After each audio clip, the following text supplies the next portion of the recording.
أعوذ بالله من الشيطان الرجيم بسم الله الرحمن الرحیم۔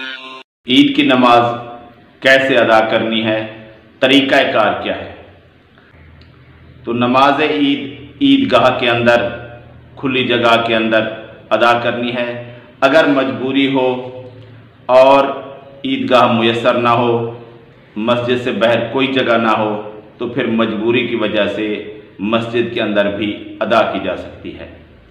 تو نماز عید ادا کرنا کس طرح ہے، اس بارے میں اختلاف ہے، بہت سارے اقوال ملتے ہیں۔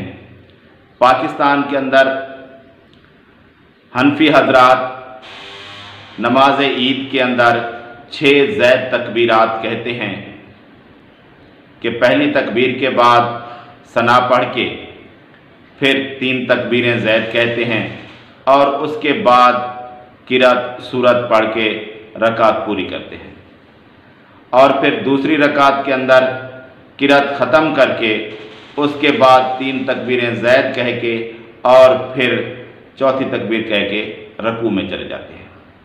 یہ تو ہے حنفیوں کا طریقہ۔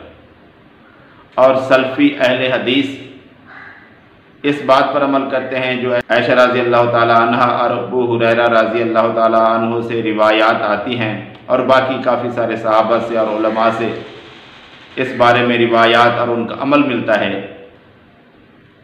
کہ دعائے استفتاح کے بعد 7 تکبیریں کہنی ہیں، اور اس کے بعد فاتحہ اور قرأت، اور پھر یہ رکعت مکمل کرنی ہے۔ اور دوسری رکعت کے لیے جب کھڑا ہونا ہے تو اس کے بعد 5 تکبیریں کہنی ہیں، اور اس کے بعد قرأت اور سورت، اور پھر نماز مکمل کرنی ہے۔ اس طرح 2 رکعتیں، پھر سلام، اور اس کے بعد خطبہ عید۔ اور عید کی نماز سے پہلے کوئی خطبہ، کوئی اعلان نہیں ہے، اور نہ ہی نماز سے پہلے اذان یا اقامت ہے، کوئی چیز نہیں ہے۔